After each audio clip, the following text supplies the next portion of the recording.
Hello friends, my name is Aditi Gupta and welcome back to my YouTube channel Aditi's Learning Fundas. Friends, मैंने कुछ दूसरे tutors की YouTube पे CA foundation की videos देखी। उन्होंने अपनी वीडियोस में बहुत कैजुअली ये एक्सप्लेन किया कि आप इन क्वेश्चंस को प्रैक्टिस कर लीजिए, या अगर आप सीए फाउंडेशन की पढ़ाई करेंगे सिर्फ 2 घंटे या 1 घंटे तो आप बहुत इजीली अपना एग्जाम क्रैक कर जाओगे। रियली?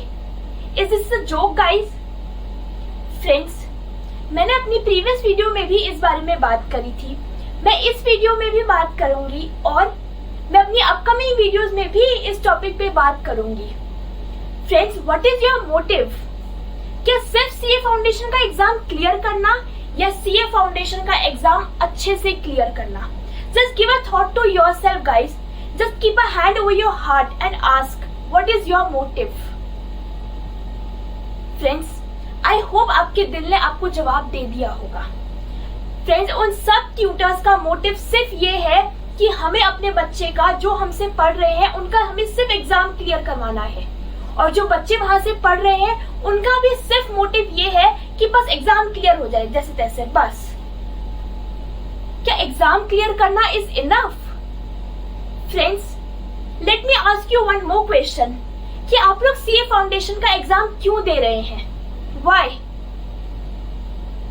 फ्रेंड्स, आप सब लोग सीए फाउंडेशन का एग्जाम इसलिए दे रहे हैं बिकॉज आप सबने अपने लिए एक ड्रीम देखा है टू बिकम अ सीए।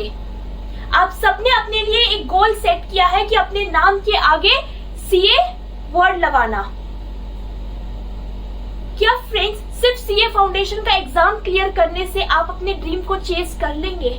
क्या आप अपने गोल को अचीव कर लेंगे? No friends, not at all. Yes, CA Foundation is just step of your dream. आपको ये स्टेप आपके ड्रीम की तरफ लेके जाएगा फ्रेंड्स, लेकिन सिर्फ एग्जाम पास करना is not at all enough. It does not matter to me and I hope it should not matter to you as well कि हमारे सीए फाउंडेशन के एग्जाम में हमसे क्या पूछा जाता है। What should matter to us is कि हमारे सारे कंसेप्ट्स क्लियर होने चाहिए, हमारी प्रॉपर कंसेप्चुअल अंडरस्टैंडिंग होनी चाहिए। स्टडी मटेरियल में कुछ भी गिवन है, हमें वो सारे कंसेप्ट्स पढ़ने हैं, उन सब कंसेप्ट्स की प्रॉपर बेसिक नॉलेज अटेन करनी है, चाहे वो सीए फाउंडेशन के हर अटेम्प्ट में पूछा गया है या एक भी अटेम्प्ट में नहीं पूछा गया है। फ्रेंड्स, आप सब में से जिसका मोटिव सिर्फ और सिर्फ एग्जाम पास करना है, then I am sorry to say this friends, आप लोगों को मेरी वीडियो से कोई बेनिफिट नहीं मिलेगा। I am really sorry to say this. Friends, आप लोगों को मेरी वीडियो में कहीं पे भी ये चीज देखने को नहीं मिलेगी कि मैं ये कह रही हूँ कि हम ये टॉपिक रिवाइज नहीं करेंगे, हम ये टॉपिक नहीं पढ़ेंगे क्योंकि ये आज तक किसी भी अटेम्प्ट में नहीं पूछा गया है, या हम ये टॉपिक तो जरूर पढ़ेंगे, ये हर अटेम्प्ट में पूछा गया है। नहीं फ्रेंड्स, नहीं। My priority is conceptual understanding and I wish to be yours as well. आज से फ्रेंड्स, अभी से अपनी प्रायोरिटी बदलिए, अपना मोटिव बदलिए। फ्रेंड्स, हो सकता है कि आपने जो मोटिव सेट किया है कि ठीक है सिर्फ एग्जाम पास करना है, उससे आपके सारे एग्जाम्स क्लियर हो गए, आप सीए बन भी गए। लेट्स सपोज आपके किसी यंगर ब्रदर सिस्टर ने आपसे पूछा, भैया दीदी व्हाट इज जर्नल? क्या जवाब दोगे आप उसे? कि ये हमारी पहली बुक होती है, इसके अंदर हम अपनी ट्रांजैक्शंस को रिकॉर्ड करते हैं। Is this the right definition of journal, और is this the definition we expect from a CA? No friends, no. Friends, conceptual understanding basics clear रखिए। आप जर्नल करते हैं, आप रोज जर्नल प्रिपेयर करते हैं, लेकिन आपको ये नहीं पता कि हम जर्नल क्यों प्रिपेयर करते हैं, हम अपनी ट्रांजैक्शन को सबसे पहले जर्नल में ही क्यों रिकॉर्ड करते हैं, किसी और बुक में क्यों नहीं?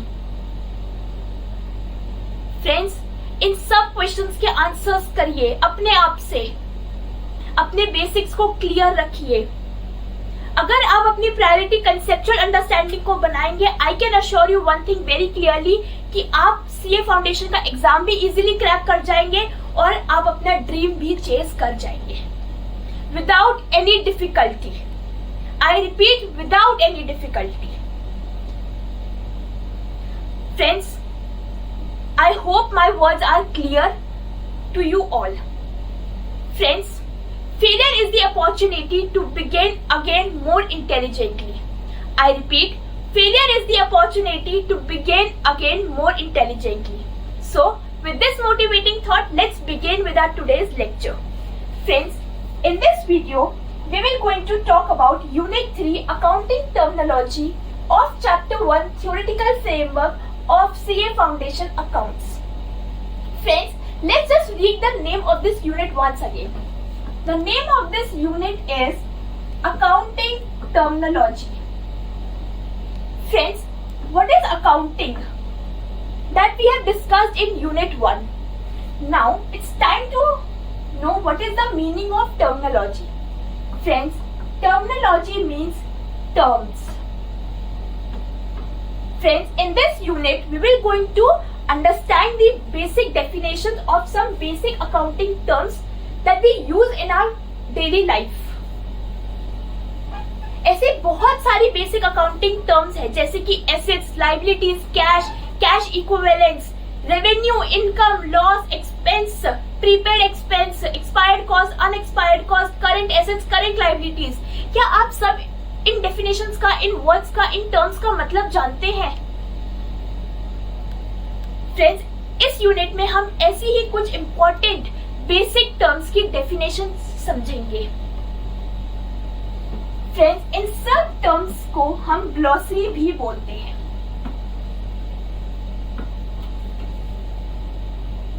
फ्रेंड्स, आपको मेरी वेबसाइट www.coachaditigupta.com पर बहुत जल्द एक ऐसी ही फुल फ्लेज ग्लॉसरी देखने को मिलेगी of some very important terms containing a proper well defined definitions. I am working upon that only, और बहुत जल्द मैं अपनी वेबसाइट पे आपको एक प्रॉपर ग्लॉसरी प्रोवाइड करवा दूंगी, सो दैट आप जब भी अपने घर पे या कहीं पे भी आप पढ़ाई कर रहे हैं, आपको कोई भी टर्म नहीं समझ में आ रही है, just go to my website, open the glossary and search that term and continue with your study. Friends, इससे आपको चीजें समझने में भी दिक्कत नहीं आएगी, क्योंकि आपके सारे टर्म्स साथ के साथ क्लियर हो रहे हैं. जैसे जैसे आप पढ़ रहे हैं, आपकी टर्म्स क्लियर होती जा रही हैं. इसलिए फ्रेंड्स, ये ग्लॉसरी आप लोगों को बहुत हेल्प करेगी चीजें समझने में. Friends, this is my website coachaditigupta.com. आपको डिस्क्रिप्शन बॉक्स में लिंक मिल जाएगा. फ्रेंड्स, मैंने अपनी प्रीवियस वीडियो में आप लोग सबसे कहा था कि आप सब लोग मुझे अपनी आंसर शीट पीडीएफ फॉर्म में सेंड कर सकते हैं. मेरी बेस्ट फैकल्टी आपके आंसर शीट को रिवैल्यूएट करके, रीवेरीफाई करके बहुत जल्द विद इन अ वीक आपको रिवर्ट बैक करेगी, सो दैट आप अपनी मिस्टेक्स को जान पाए. Friends, this is the form. You can submit your answer sheet in this form and just submit that form. Your answer sheets will be received by me, and our best faculty will definitely reevaluate your answer sheets properly, thoroughly, and will let you know your mistakes and your rectification areas so that you can timely correct them. Okay, friends? Friends, let's just move to our first terminology. Our first terminology is appropriation account. Appropriation account is the profit and loss statement showing applications of profits towards dividends, reserves, etc. Friends, what is appropriation account? Appropriation account is a type of profit and loss statement जो आपको आपके profits की application बताता है. Application means use. आपका profit कहाँ कहाँ use हुआ, कहाँ कहाँ आपने उसे अप्रोप्रिएट कर दिया। जैसे आपने डिविडेंड्स डिस्ट्रीब्यूट करे अपने प्रॉफिट्स में से, आपने अपने प्रॉफिट्स के कुछ रिजर्व्स रखे, आपने अपने प्रॉफिट को कहाँ कहाँ यूज किया, कहाँ डिस्ट्रीब्यूट किया, ये हमें एप्रोप्रिएशन अकाउंट बताता है। Okay friends, let's move to our next term, assets, a very commonly used term in accounting. Let's just know the definition of this term. Assets are the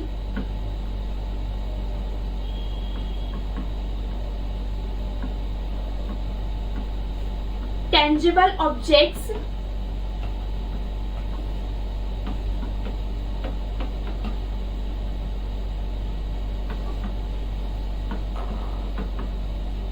and intangible rights owned by an enterprise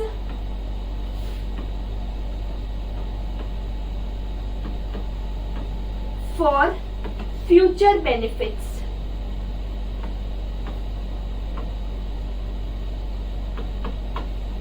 Friends, क्या होते हैं assets? Assets are the tangible objects and intangible rights. What do you mean by tangible and intangible? Tangible means which can be touched, and intangible means which cannot be touched. Friends, assets are the tangible objects which can be touched, and intangible rights, that is, we cannot touch them, owned by an enterprise for future benefits. Friends, enterprise के own assets में से future benefits provide होते हैं, जैसे कि machinery. Friends, machinery is an asset that provides us future benefit. कैसे?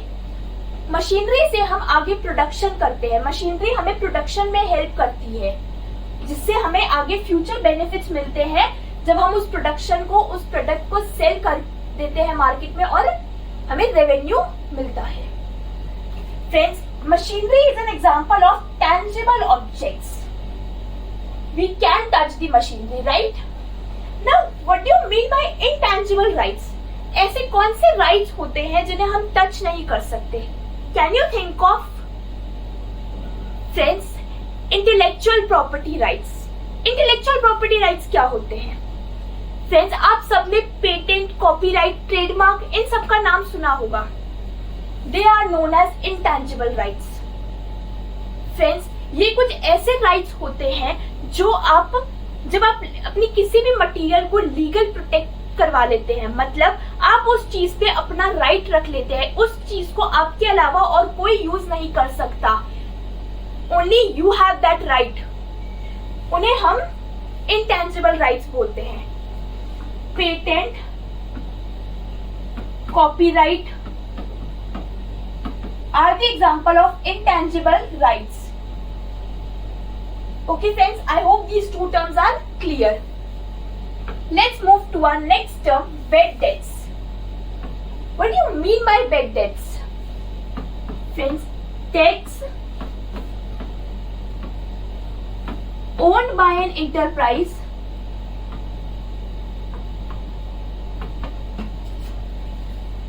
which are considered to be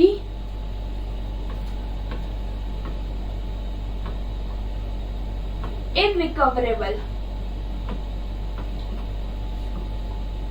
friends, bad debts कुछ ऐसे डेट्स होते हैं इंटरप्राइज के, जो इंटरप्राइज को लगते हैं कि इनरिकवरेबल है, मतलब अब उन्हें हम रिकवर नहीं कर सकते, हमारे वो डेट्स डूब गए, हमारे वो पैसे डूब गए।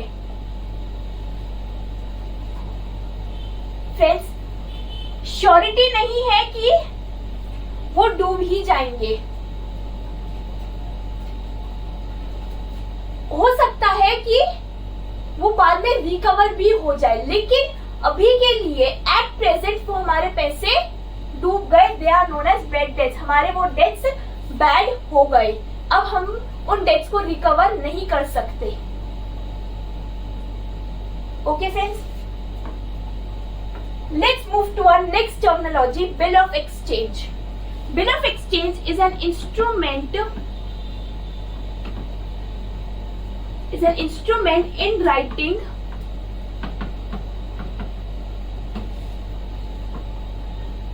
containing an order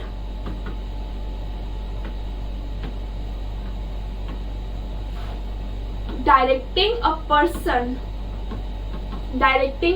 certain person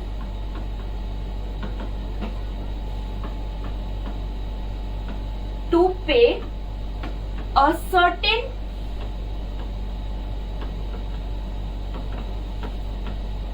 sum of money. Friends, क्या होता है bill of exchange? What do you mean by bill of exchange?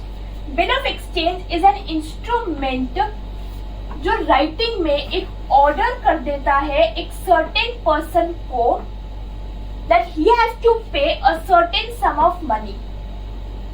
Friends, bill of exchange में सब कुछ लिखा होता है कि किस इंडिविजुअल को, कौन से इंडिविजुअल को कितने अमाउंट पे करना है और किस डेट को करना है. फ्रेंड्स, हमारा बिल ऑफ एक्सचेंज का एक प्रॉपर फुल फ्लेज्ड चैप्टर है जिसमें हम बिल ऑफ एक्सचेंज के सारे केसेस और बिल ऑफ एक्सचेंज में कौन कौन सी पार्टीज होते हैं, कैसी कैसी एंट्रीज होती है, हम उन सब चीजों के बारे में पढ़ेंगे. At present you can just only know the definition of bill of exchange कि एक ये ऐसा इंस्ट्रूमेंट होता है जो राइटिंग में एक सर्टेन पर्सन को ये ऑर्डर कर देता है कि उसे एक सर्टेन सम ऑफ मनी किसी को पे करनी है. Okay friends, let's move to our next terminology, capital. Capital is the amount invested in an enterprise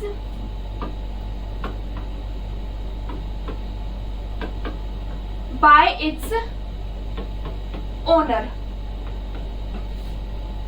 Friends, owner ने अपने इंटरप्राइज में कितना अमाउंट इन्वेस्ट करा है उस इंटरप्राइज को स्टार्ट करने के लिए, that is known as capital. It was a very basic term. Okay, let's move to our next terminology, cash discount. Friends, cash discount is the reduction granted by the supplier from the invoice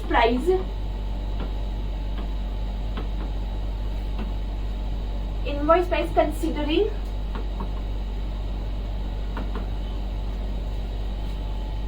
immediate payment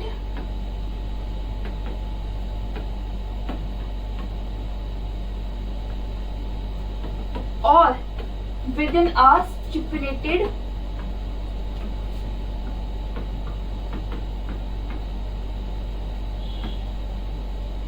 stipulated time period. Friends, क्या मतलब है cash discount का? Cash discount एक ऐसा reduction होता है जो supplier ने ग्रांट किया है, यानी सप्लायर ने वो डिस्काउंट दिया है हमें इनवॉइस प्राइस पे. इनवॉइस प्राइस क्या होता है?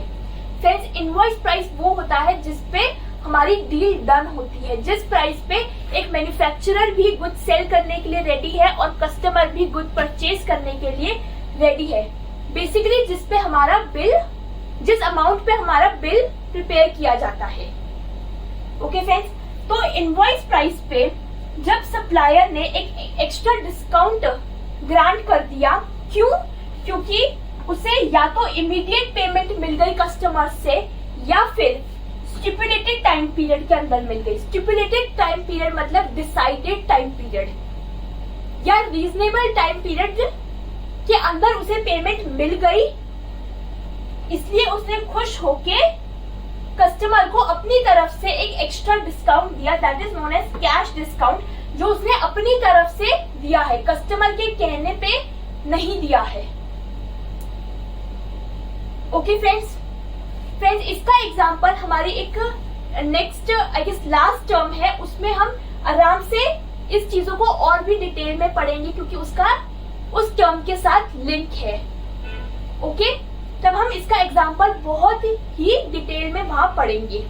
Let's move to our next term, contingency. Friends, contingency is a condition और a situation the ultimate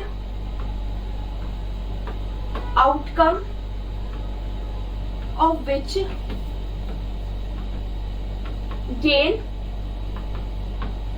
or loss is determined on the occurrence of uncertain future event. Friends, क्या कहता है contingency term? Contingency term का मतलब है एक ऐसी condition और सिचुएशन जहां पे किसी एक चीज का आउटकम किसी चीज के किसी अनसर्टेन फ्यूचर इवेंट के होने ना होने पे निर्भर करता है। अनसर्टेन मतलब पता नहीं होगा कि नहीं, कोई श्योरिटी नहीं है, हो भी सकता है नहीं भी हो सकता, और इसके होने ना होने पे हमारा एक आउटकम निर्भर करता है। This is called contingency. Okay friends, let's move to our next term, current assets. Current assets are the cash or other assets which are expected to be converted into cash or consumed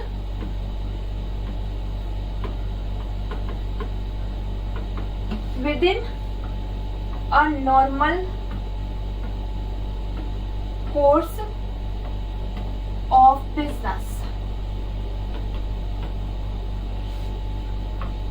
Friends, current assets क्या कहते हैं? current assets are the cash or other assets which are expected to be converted into cash, जो easily cash में convert कराए जा सके, और consumed within a normal course of business, या बिजनेस के नॉर्मल कोर्स में, बिजनेस की नॉर्मल एक्टिविटी में, नॉर्मल ड्यूरेशन में वो कंज्यूम किए जा सके। They are known as current assets, जैसे कि कैश, जो हम नॉर्मली अपने बिजनेस की डे टू डे लाइफ में कंज्यूम कर लेते हैं। शॉर्ट टर्म इन्वेस्टमेंट, कुछ ऐसी इन्वेस्टमेंट्स जो हमने शॉर्ट टर्म पर्पस के लिए कर रखी है कि हमें शॉर्ट टर्म में या कम पीरियड में ही उसका कैश मिल जाए, that is which can be converted into cash easily. और फ्रेंड्स, इसका क्या मतलब है? कितने टाइम में कैश में कन्वर्ट हो जाए? इसका मतलब है विद इन अ ईयर, एक अकाउंटिंग पीरियड के अंदर उन्हें हम कैश में कन्वर्ट करा सके। उन एसेट्स को हम करंट एसेट्स बोलते हैं। I hope friends this term is also clear. Let's move to our next term, current liability. Current liability including loans which falls due for payment within a relatively shorter period.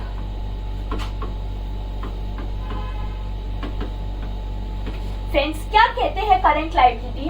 Current liability are the liability including loans as well which falls due for payment within a relatively shorter period. इसमें भी friends इस shorter period से हमारा मतलब 1 साल है। मतलब जैसे हमारे कुछ शॉर्ट टर्म लोन्स जो हमें 1 साल के अंदर ही पे करने होते हैं, हमारे creditors, they are known as our current liabilities, जिन्हें हमें 1 साल के अंदर ही अंदर पेमेंट करनी होती है।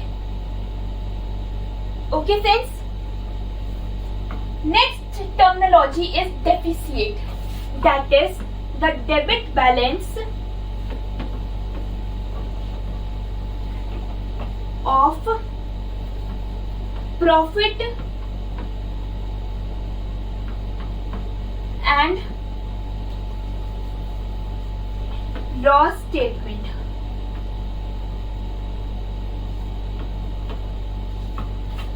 फ्रेंड्स, डेफिसिट का क्या मतलब होता है? डेफिसिट मतलब हमारे प्रॉफिट एंड लॉस स्टेटमेंट के अंदर जब हमें डेबिट बैलेंस देखने को मिलता है तब उसे हम डेफिसिट बोलते हैं। मतलब डेबिट साइड हमारी ज्यादा है क्रेडिट साइड से, हमारे एक्सपेंसेस ज्यादा है हमारी इनकम से। This is known as deficit, that is the loss. हमारे खर्चे ज्यादा है हमारी इनकम से। Okay friends, let's move to our next terminology, depreciation. Depreciation is a method. Depreciation is a measure of wearing out, consumption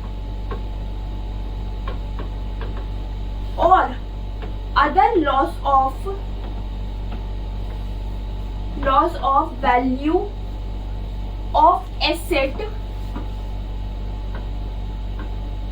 arises due to use with the passage of time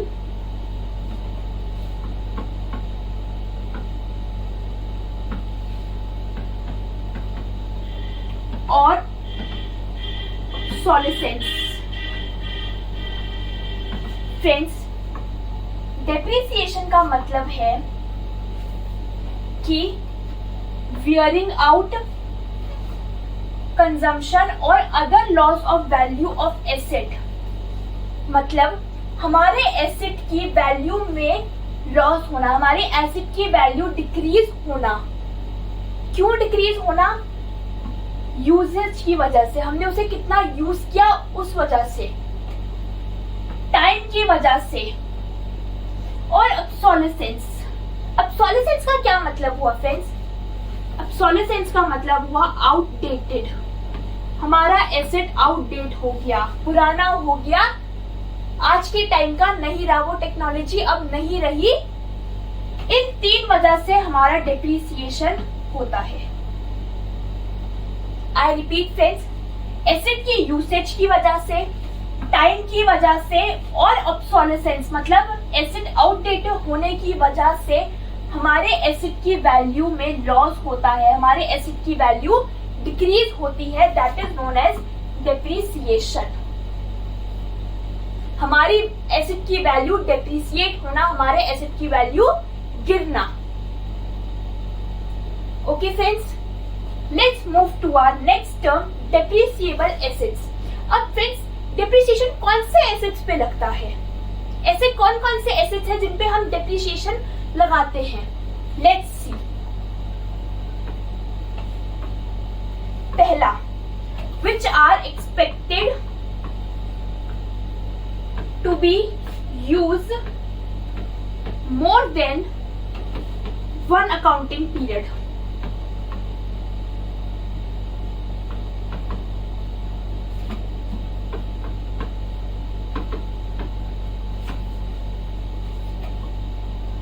Next is which have a limited useful life, and the third point is which are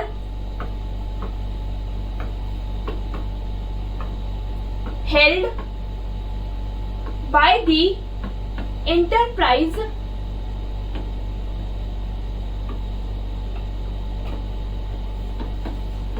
for production।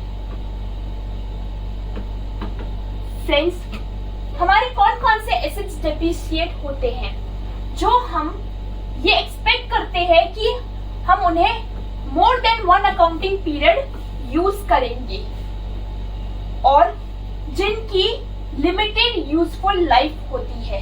एक estimated useful life कि ये इतने साल चलेगा, ये asset सिर्फ इतने साल ही चलेगा। हो सकता है उससे कम भी चले, हो सकता है उससे ज्यादा भी चले।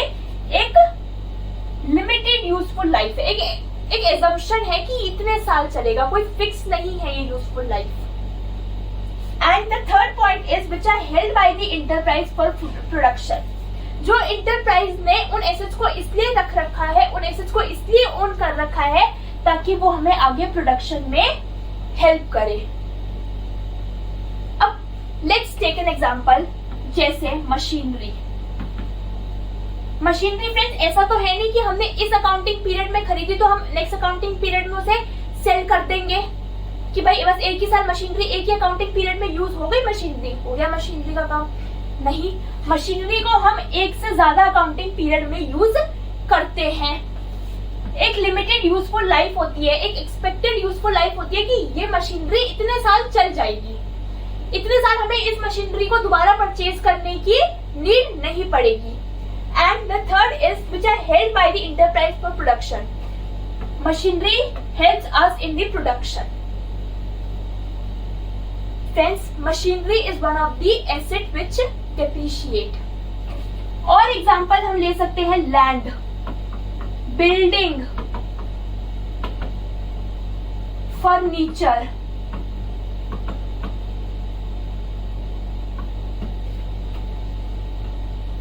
फ्रेंड्स, हमने एसेट में बात करी थी कि हमारा कैश भी एसेट है।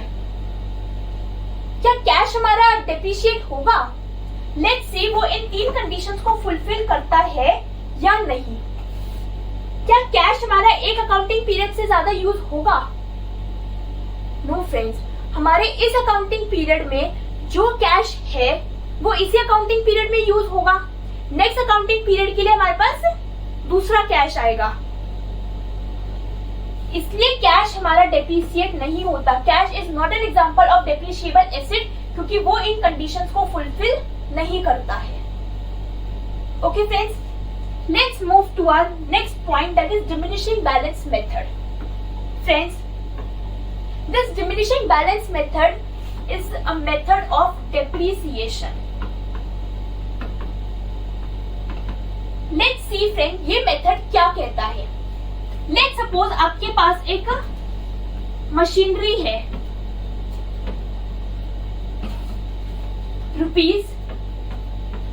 ₹5 लाख की।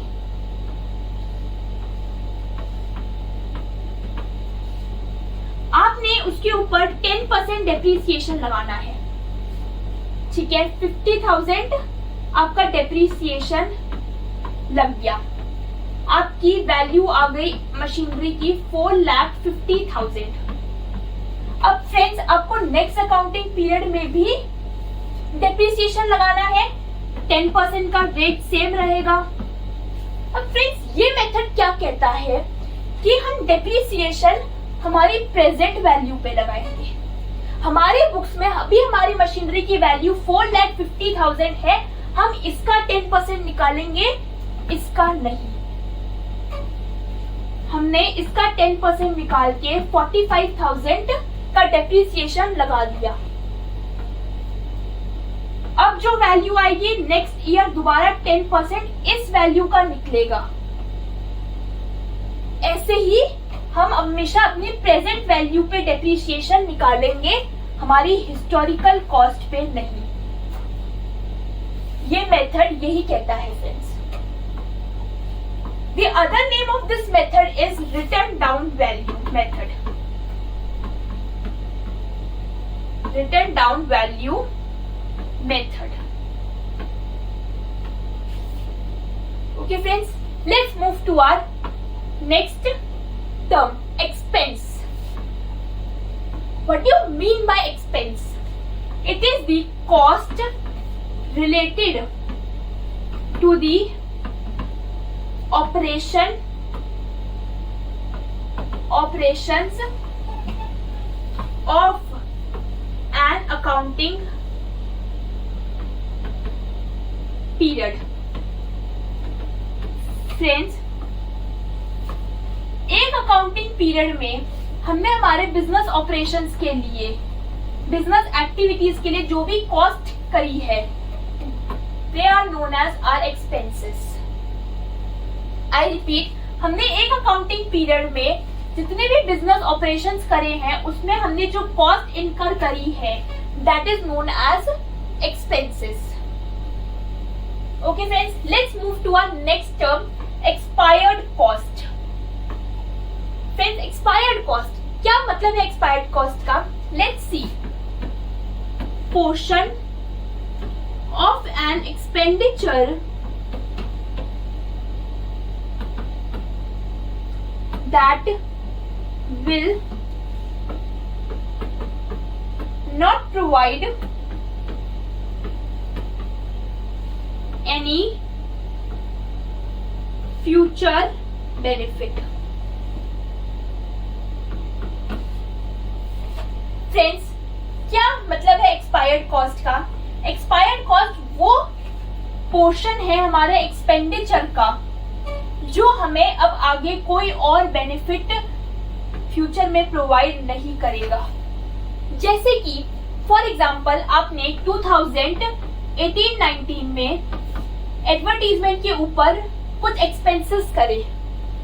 आपको लगता है कि आपने इस अकाउंटिंग पीरियड में जो एडवर्टीजमेंट के ऊपर एक्सपेंडिचर किए हैं, 2-3 अकाउंटिंग ईयर्स, 2-3 साल आपको उस एडवर्टीजमेंट एक्सपेंडिचर का बेनिफिट मिलेगा।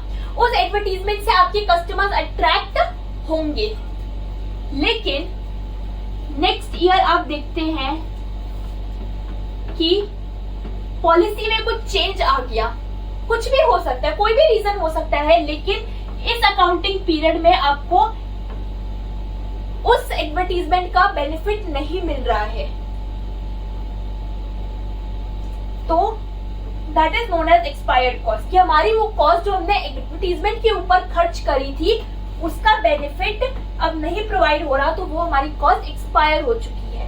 अब हमें उस कॉस्ट से और कोई बेनिफिट प्रोवाइड नहीं होगा फ्यूचर में। Okay friends, let's move to our next term, fixed assets. क्या कहते हैं fixed assets? Fixed assets are the assets which are held by the enterprise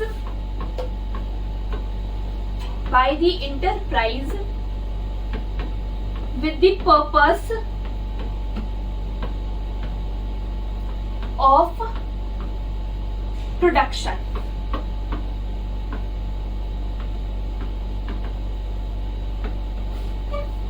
Friends, fixed assets कौन से एसेट्स है?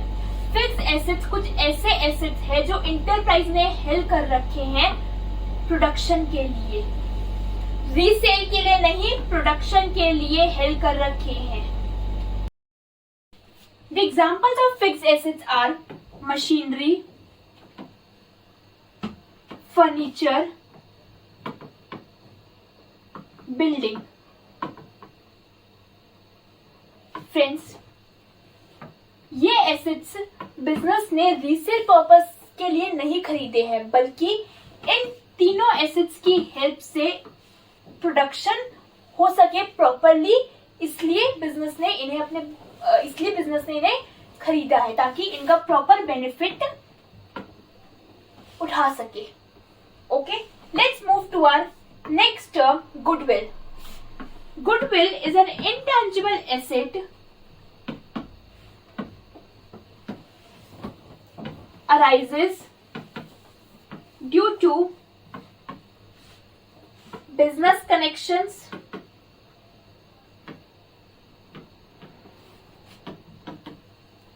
or trade name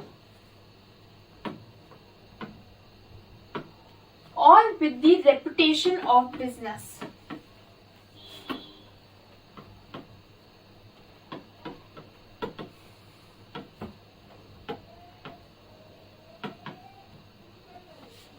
फ्रेंड्स, क्या मतलब है goodwill का? गुडविल एक ऐसे इंटेंजिबल एसेट है हमारे बिजनेस के लिए जो हमारे बिजनेस की ग्रोथ करती है। गुडविल आती कहाँ से है? गुडविल कैसे अराइज होती है फ्रेंड्स? हमारे बिजनेस कनेक्शंस की वजह से, हमारे ट्रेड नेम, हमारे बिजनेस के नेम की वजह से और हमारे बिजनेस के रेपुटेशन की वजह से। फ्रेंड्स, गुडविल का बेसिक मतलब रेपुटेशन होता है। Friends, now why do we call goodwill as an asset of our enterprise? Why? Friends, goodwill हमारी इंटरप्राइज का एक बहुत ही इम्पोर्टेंट एसेट होता है। क्यों? क्योंकि गुडविल का मतलब है आपके बिजनेस की रेपुटेशन। आपकी मार्केट में आपके बिजनेस की क्या रेपुटेशन है, आपकी मार्केट में क्या स्टैंडिंग है, this is known as goodwill.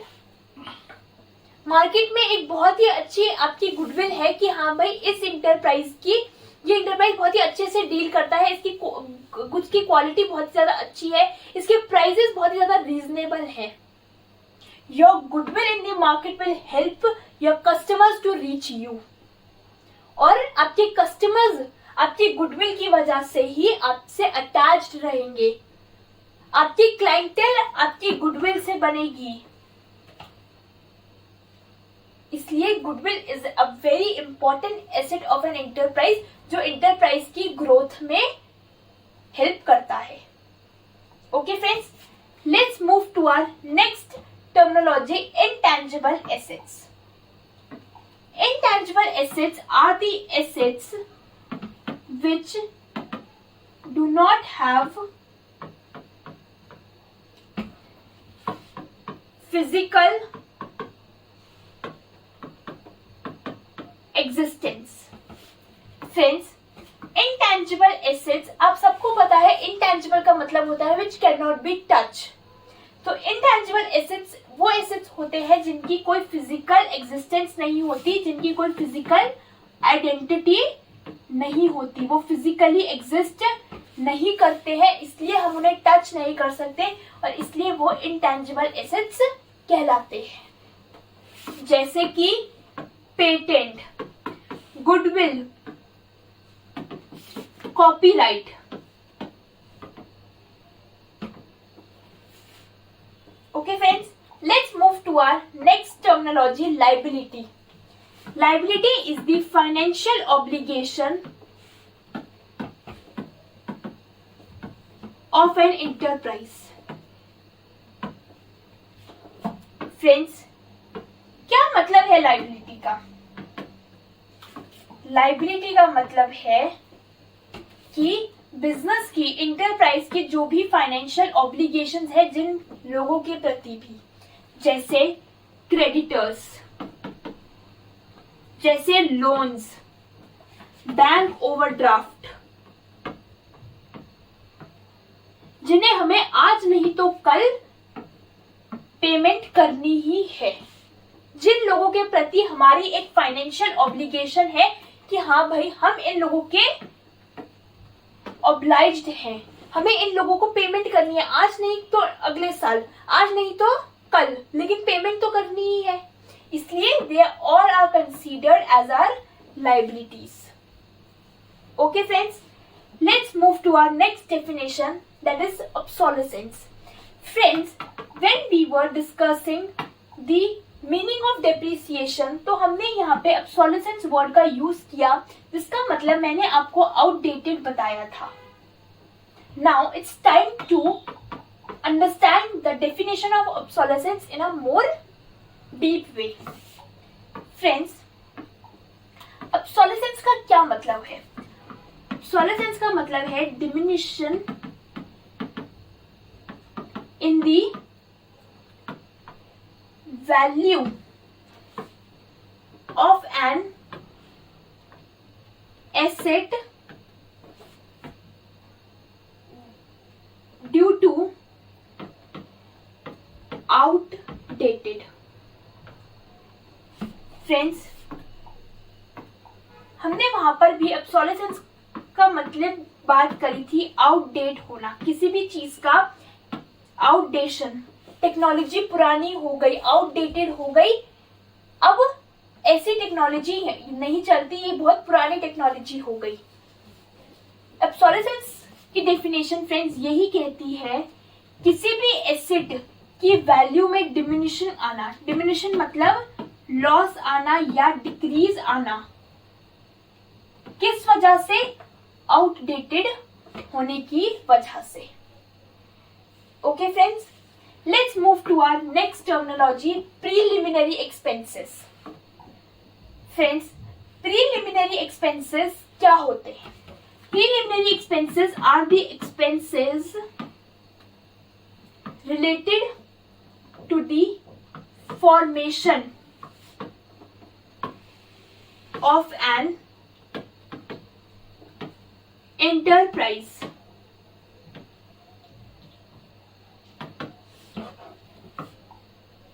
Friends, क्या मतलब है प्रीलिमिनरी एक्सपेंसेस का? प्रीलिमिनरी एक्सपेंसेस वो एक्सपेंसेस होते हैं जो आप एक इंटरप्राइज की फॉर्मेशन में इनकर करते हैं। जैसे कि एक इंटरप्राइज की इनकॉर्पोरेशन में आपने कोई एक्सपेंस किया, या कोई भी एक्सपेंस जो फॉर्मेशन के टाइम हुआ, इंटरप्राइज बनने से पहले जितने भी एक्सपेंसेस हुए, they are known as preliminary expenses. Pre का मतलब है पहले। Okay friends, our next terminology is prepaid expenses. Friends, prepaid expenses का क्या मतलब है? Prepaid expenses are the expenses paid in this accounting period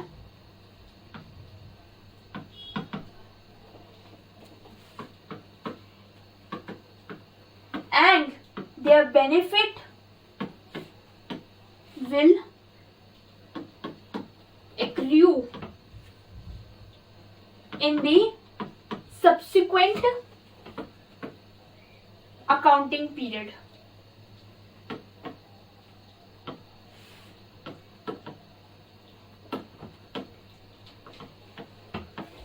friends, क्या मतलब है प्रीपेड एक्सपेंसेस का? प्रीपेड एक्सपेंस का मतलब है expenses paid in this accounting period, लेकिन उसका बेनिफिट हमें सब्सिक्वेंट अकाउंटिंग पीरियड में मिलेगा।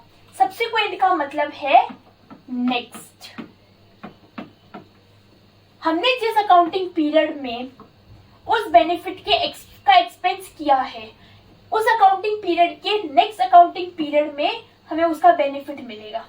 हमने प्री पेमेंट कर दी, प्रीपेड कर दिया हमारे एक्सपेंसेस, हमें वो पेमेंट कल करनी थी, हमने आज ही कर दी।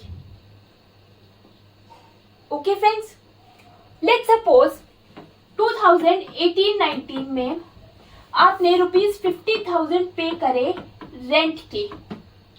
एक बिल्डिंग का रेंट आपने 2018-19 में पे किया, लेकिन ये 50,000 आपने इस अकाउंटिंग पीरियड के नहीं पे करे। ये 50,000 अपने रेंट के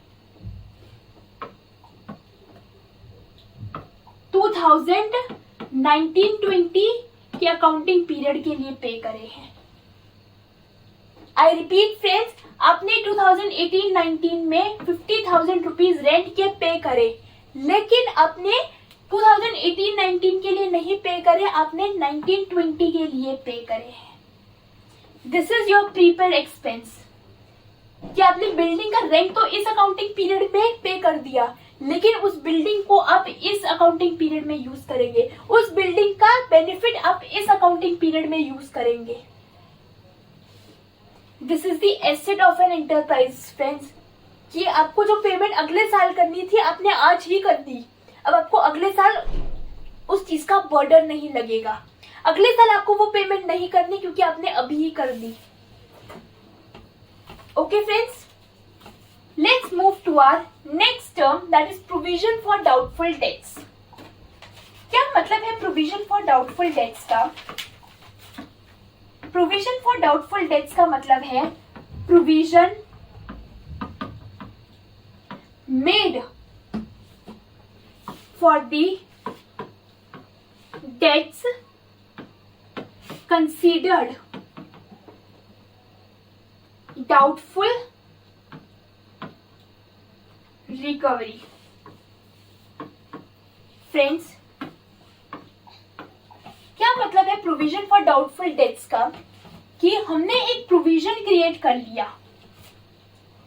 किन डेट्स के लिए जो हमें लगता है कि डाउटफुल है, जिनकी रिकवरी, मतलब शायद ये पैसा नहीं आएगा, शायद ये हमारे डेट्स रिकवर नहीं होंगे, शायद हमें डाउट है, इसलिए हमने उनके लिए आज से ही एक प्रोविजन बना लिया। मतलब अपने प्रॉफिट्स में से हमने कुछ प्रॉफिट साइड करके सिर्फ इस चीज के लिए रख लिया कि कल को अगर सच में पैसा नहीं आया, सपोज मैंने एक एक्स पर्सन को 50,000 रुपीज, मुझे किसी एक्स पर्सन से 50,000 रुपीज रिसीव करने हैं, ओके फ्रेंड्स, लेकिन मुझे लगता है कि शायद ये पैसा नहीं देगा, शायद मेरी ये डेट्स रिकवर नहीं हो पाएंगे। मैंने आज से ही इनके लिए एक प्रोविजन बना लिया कि अगर सच में मेरे ये पैसे वापस नहीं आए, मेरे ये डेट्स रिकवर नहीं हुए, तो मैं इस प्रोविजन का यूज कर लूंगी। मेरे बिजनेस को हिंडर होने से मैं इस प्रोविजन की हेल्प से बचा लूंगी। Okay friends, let's move to our next terminology, reserve. Reserve का क्या मतलब है? Reserve is setting aside the earnings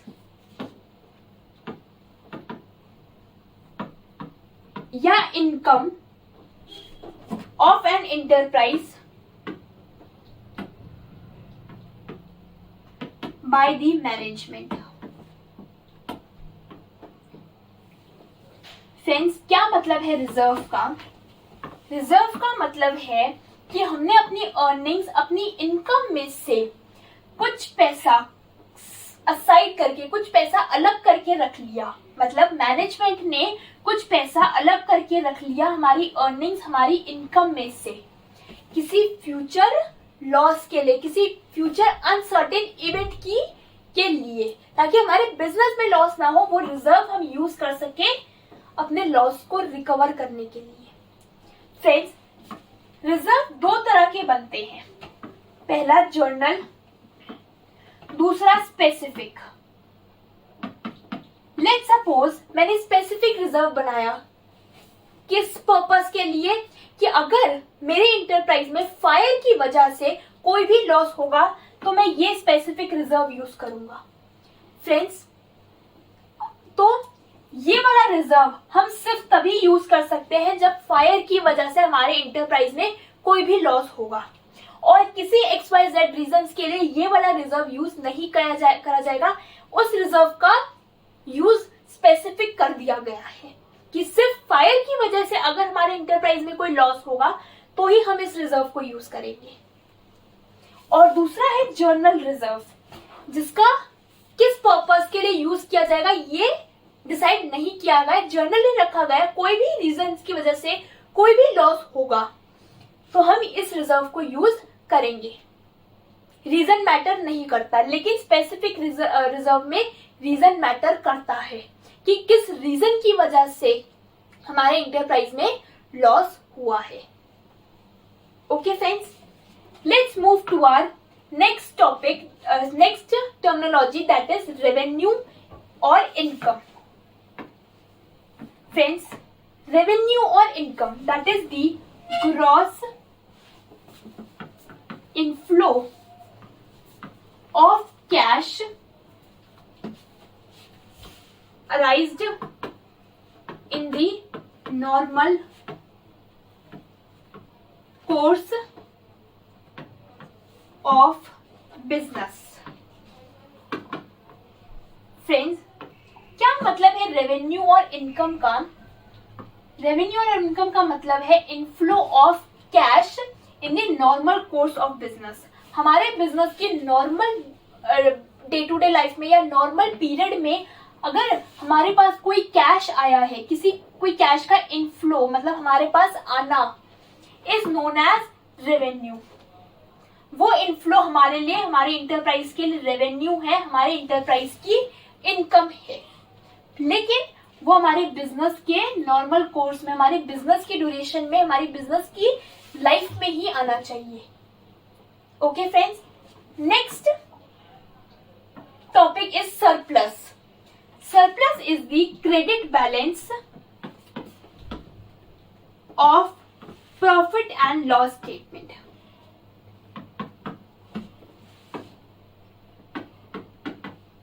friends, हमने पढ़ा था कि जब हमारे प्रॉफिट एंड लॉस स्टेटमेंट में डेबिट बैलेंस होगा तो वो डेफिसिट कहलाएगा, यानी loss. This is the opposite of that. अगर हमारे प्रॉफिट एंड लॉस स्टेटमेंट हमें क्रेडिट बैलेंस शो करेगी, that will be surplus. Credit balance का मतलब है क्रेडिट साइड ज्यादा है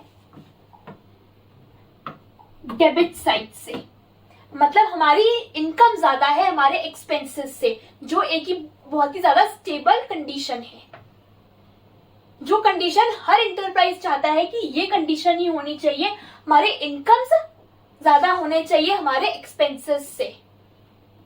सरप्लस का मतलब हुआ एक्स्ट्रा, जो हमारी एक्स्ट्रा इनकम हमारे पास बची हमारे एक्सपेंसेस को काट के, that is our profit.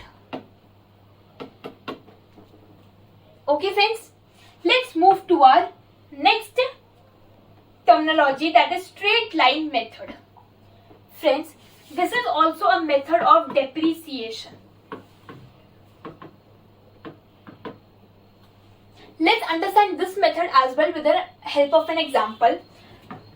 Friends, let's suppose आपने एक मशीनरी परचेज करी ₹5 लाख की। ओके, आपने इस साल 10% डेप्रिसिएशन लगाया अपनी 5 लाख मशीनरी पे, दैट इज 50,000। उसकी प्रेजेंट वैल्यू आ गई 4,50,000।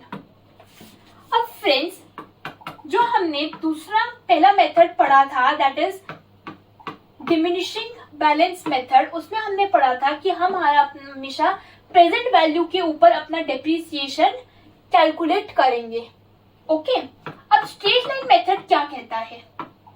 फ्रेंड्स, स्ट्रेट लाइन मेथड ये कहता है कि जब आप दोबारा डेप्रिसिएशन नेक्स्ट ईयर के लिए कैलकुलेट करेंगे तो आप इस वैल्यू पे नहीं, अपनी हिस्टोरिकल कॉस्ट पे करेंगे। ये मेथड कहता है कि हम जब भी डेप्रिसिएशन कैलकुलेट करेंगे अपनी प्रेजेंट वैल्यू पे नहीं, अपनी हिस्टोरिकल कॉस्ट पे, अपनी फर्स्ट वैल्यू पे करेंगे। इट मीन्स हम हर साल 50,000 का ही डेप्रिसिएशन लगेगा। इसकी वैल्यू 4 लाख आ गई। दोबारा नेक्स्ट ईयर हम 10% का डेप्रिसिएशन लगाएंगे 50,000, इसकी प्रेजेंट वैल्यू आ गई 3,50,000,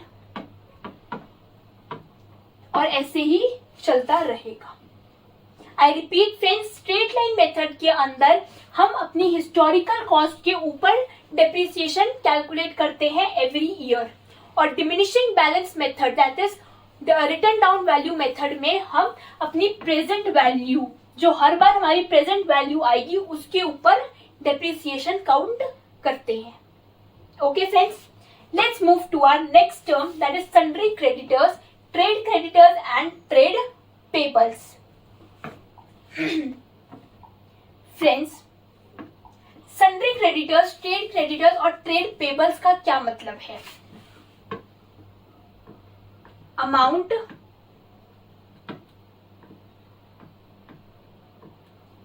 owned by an enterprise.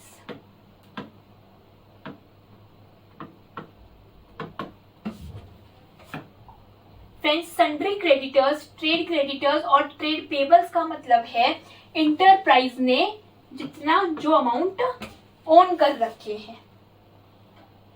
Okay friends, next term is sundry debtors, trade debtors and trade receivables. इसका क्या मतलब है? Persons from whom we have to receive payment. Friends, debtors, trade debtors और trade receivables कौन होते हैं? वो लोग जिनसे हमें पेमेंट रिसीव करनी होती है। फ्रेंड्स, ये हमारी इंटरप्राइज की लायबिलिटीज होते हैं, क्योंकि इन्हें हमें पैसा देना होता है, इनके प्रति हमारी एक फाइनेंशियल ऑब्लिगेशन होती है। और trade sundry debtors, trade receivables, ये हमारी कंपनी के एसेट्स होते हैं, हमारे इंटरप्राइज के एसेट्स होते हैं, क्योंकि इनसे हमें पैसा रिसीव करना होता है। Okay friends, let's move to our next term, trade discount. Friends, क्या कहता है trade discount? Trade discount is the reduction granted by the supplier from the list price. Friends, क्या कहता है trade discount? Trade discount is the reduction granted by the supplier from the list price. अब list price का क्या मतलब है friends? List price वो price होता है जो मैन्युफैक्चरर ने लिस्ट किया है कस्टमर को कि मैं इस प्राइस पे अपना प्रोडक्ट सेल करूंगा। That is known as the list price. Okay friends, और जब लिस्ट प्राइस में से सप्लायर कुछ रिडक्शन ग्रांट करता है, कुछ डिस्काउंट देता है, that is known as trade discount. Friends, आपको याद होगा when we were discussing about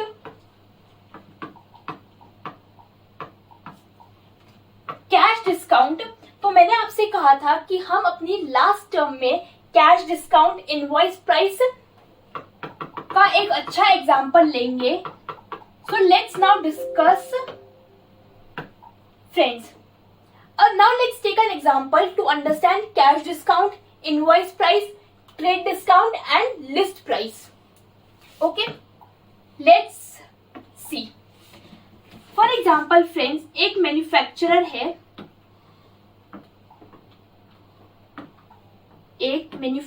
है, और एक डीलर है।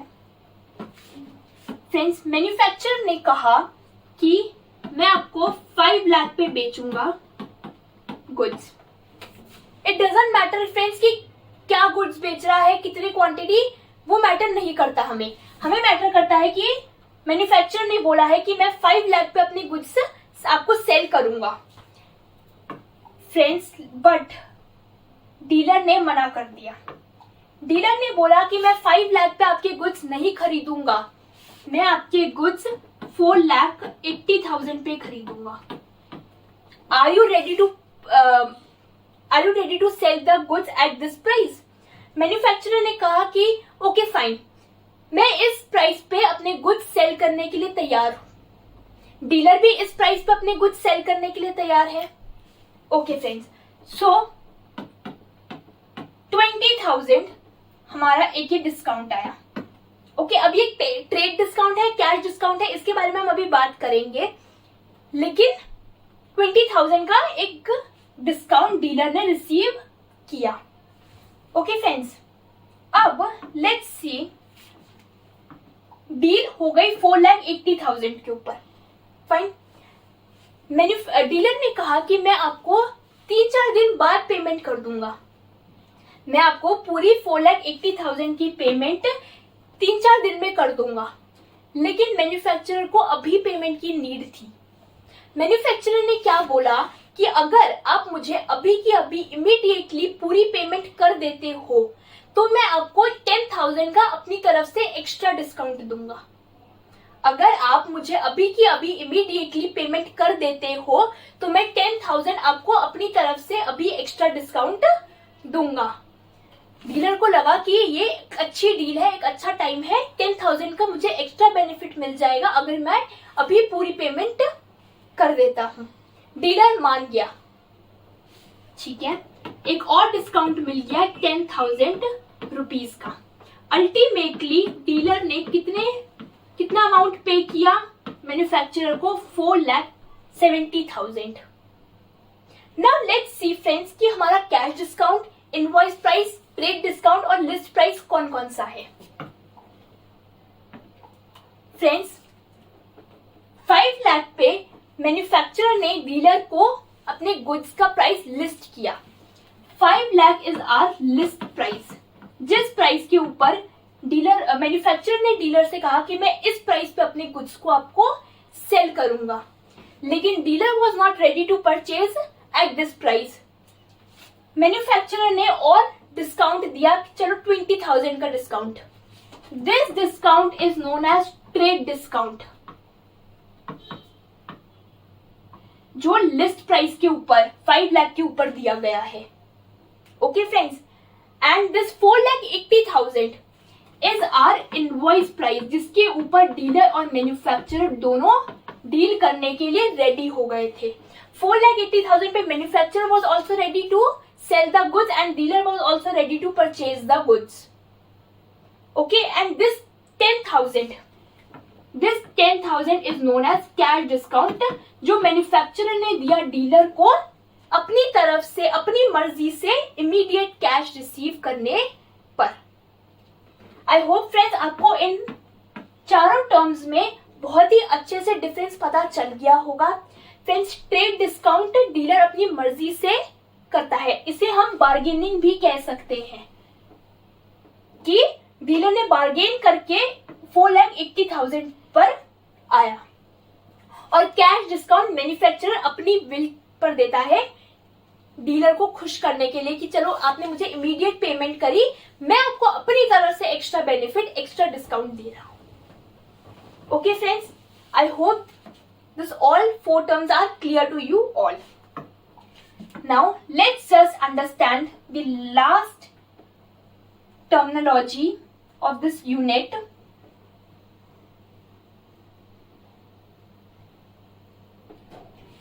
Unexpired cost. Friends, our last terminology is unexpired cost. Let's see what unexpired cost is. It is the portion of an expenditure whose benefit has not yet been exhausted. Friends, क्या कहता है unexpired cost? Unexpired cost एक ऐसा portion है expenditure का जिससे हमें अभी भी बेनिफिट मिल रहा है, उसका बेनिफिट अभी एग्जॉस्ट नहीं हुआ। एग्जॉस्ट मतलब खत्म नहीं हुआ है, हमें अभी भी उस एक्सपेंडिचर से बेनिफिट मिल रहा है। फ्रेंड्स, हमने एक्सपायर्ड कॉस्ट में एग्जांपल लिया था एडवर्टीजमेंट कॉस्ट का, कि हमने इस अकाउंटिंग पीरियड में कुछ एडवर्टीजमेंट कॉस्ट करी और हमें नेक्स्ट पीरियड में ही, नेक्स्ट अकाउंटिंग पीरियड में ही उसका बेनिफिट रिसीव नहीं हो रहा है। उस एडवर्टीजमेंट एक्सपेंडिचर की वजह से हमारे कस्टमर्स अब नहीं अट्रैक्ट हो रहे हैं। That was our expired cost. अब अनएक्सपायर्ड कॉस्ट क्या कहता है? Let's take an example related to this only. आपने इस अकाउंटिंग पीरियड में एडवर्टीजमेंट के ऊपर कुछ एक्सपेंस किया। फ्रेंड्स, आपको नेक्स्ट ईयर भी, नेक्स्ट अकाउंटिंग पीरियड में भी आपको उस एडवर्टीजमेंट कॉस्ट से बेनिफिट मिल रहा है। उस एडवर्टीजमेंट कॉस्ट की वजह से आपके कस्टमर्स अभी भी इस अकाउंटिंग पीरियड में भी अट्रैक्ट हो रहे हैं। इसका मतलब है कि उस एक्सपेंडिचर का बेनिफिट अभी भी आपको मिल रहा है, अभी एग्जॉस्ट नहीं हुआ है। That is known as unexpired cost. Okay friends, I hope all the terms are very clear. Just give a quick recap of all the terms in a very quick way. Our first term was appropriation account, जो हमें ये बताता था कि हमारे profits की क्या क्या एप्लीकेशंस हैं। नेक्स्ट टर्म वाज एसेट्स, जो हमारे इनटेंजिबल राइट्स और टेंजिबल ऑब्जेक्ट्स होते हैं जो इंटरप्राइज ने हेल्ड कर रखे होते हैं फ्यूचर बेनिफिट्स के लिए। Next term was bad debts, हमारे वो डेट्स जो इंटरप्राइज को लगता है कि इररिकवरेबल है, जो डेट्स अब हमारे रिकवर नहीं होंगे, वो known as bad debts. Next was bill of exchange. Bill of exchange is an instrument in writing containing an order and directing a certain person to pay a certain sum of money. Okay, our next term was capital, that is an amount invested in an enterprise by its owner. Owner ने अपने enterprise में कितना amount invest किया है is known as capital.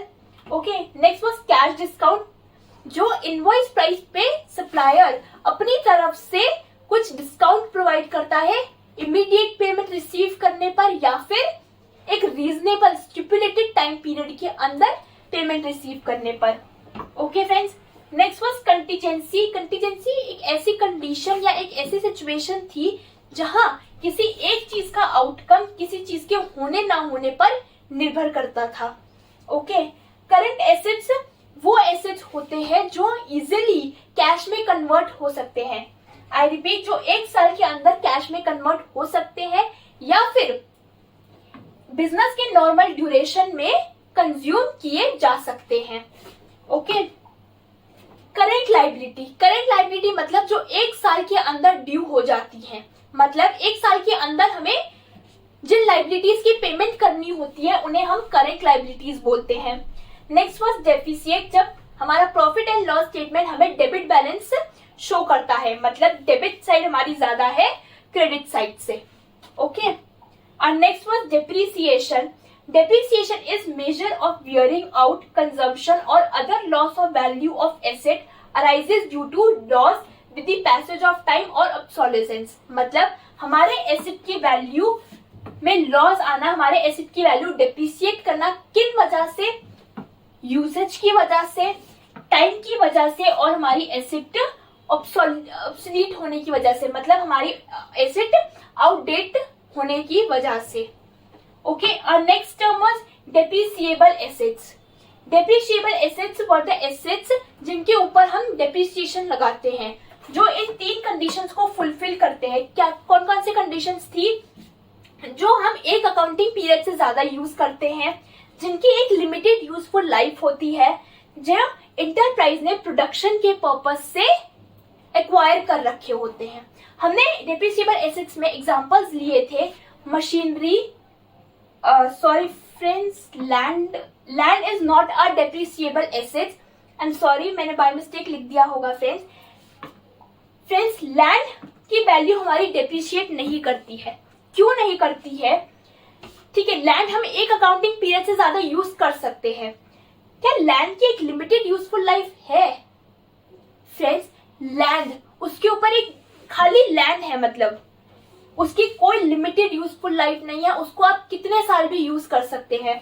Building हमारी useful life में आती है क्योंकि आपने लैंड के ऊपर एक स्ट्रक्चर बना रखा है, उसकी एक लिमिटेड लाइफ है. सालों साल वो स्ट्रक्चर ऐसा का ऐसा नहीं खड़ा रहेगा, लेकिन बिल्डिंग सालों साल वैसी की वैसी रहेगी. इसलिए land is not a depreciable assets. Land की वैल्यू कभी डेप्रिशिएट नहीं होती है.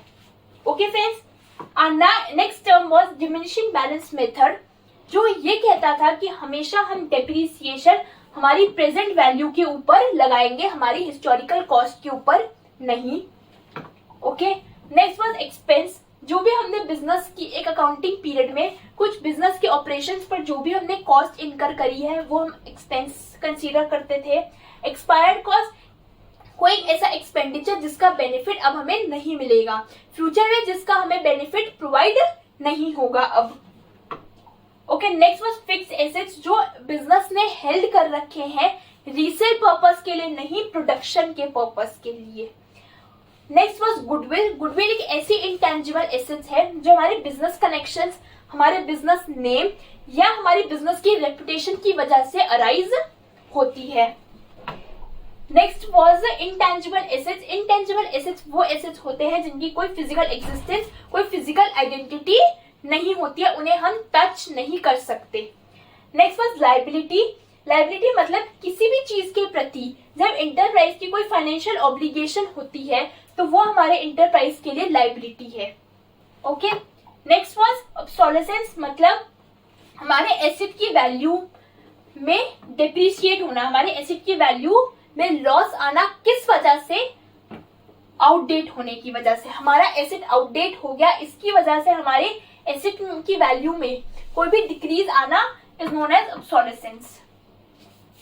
Okay, next term was preliminary expenses. जो भी हमने एक्सपेंसेस इंटरप्राइज फॉर्म होने से पहले करे, उसके फॉर्मेशन के ऊपर हमने जितने भी खर्चे करे वो known as preliminary expenses. Next was prepaid expenses. कुछ ऐसे एक्सपेंसेस जिनकी पेमेंट तो हमने इस अकाउंटिंग पीरियड में कर दी, लेकिन उसका बेनिफिट हम सब्सिक्वेंट मतलब नेक्स्ट अकाउंटिंग पीरियड में रिसीव करेंगे।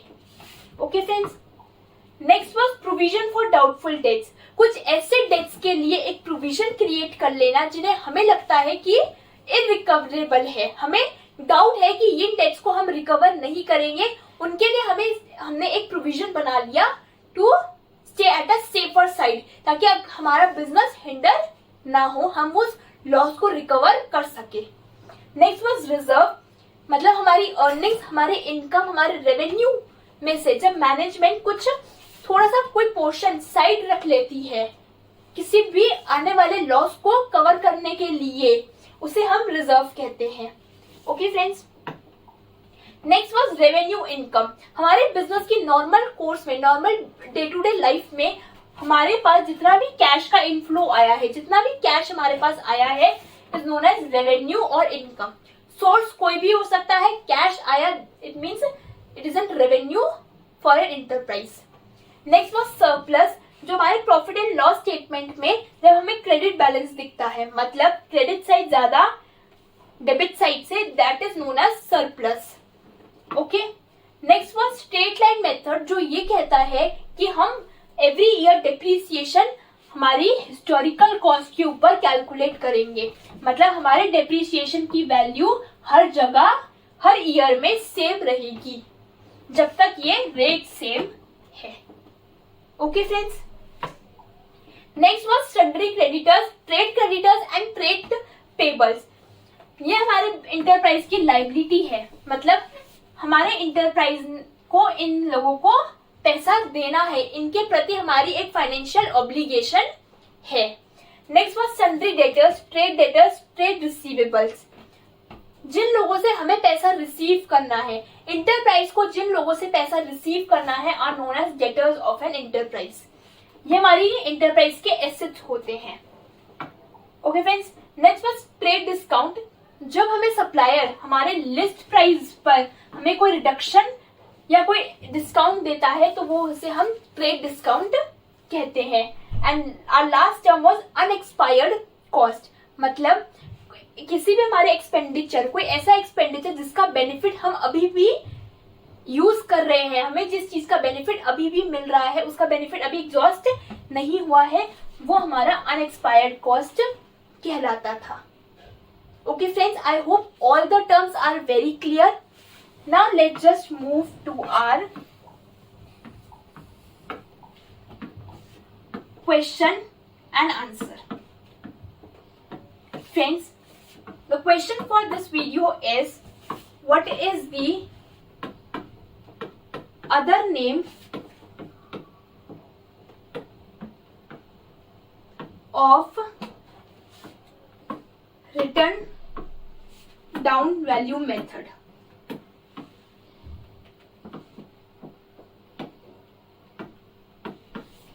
Friends, just think over it and answer and write the answer of this question in your notebooks. Come on guys, fasten up.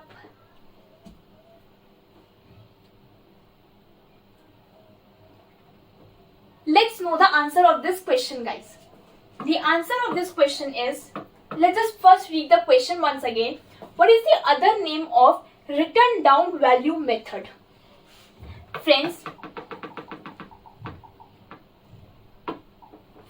the answer is diminishing balance method. हमने यहाँ बात करी थी कि हमारे diminishing balance method का एक और दूसरा नाम है written down value method. So,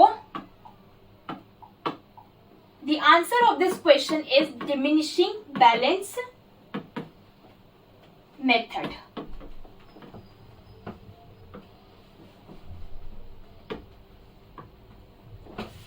friends, जिन लोगों का ये आंसर बिल्कुल सही था, वेरी गुड, आप लोगों ने सारे कंसेप्ट अच्छे से समझ लिए हैं। लेकिन फ्रेंड्स, अगर आप लोगों का आंसर रॉन्ग था, डोंट वरी, बहुत सारी टर्म्स थी, मे बी आप थोड़ा कंफ्यूज हो गए होंगे, लेकिन now just correct your self friends. दोबारा इस वीडियो को और अच्छे से कंसंट्रेशन के साथ देखिए, और सिर्फ इस आंसर को जानने के लिए नहीं, और 2 नई बातें पता करने के लिए।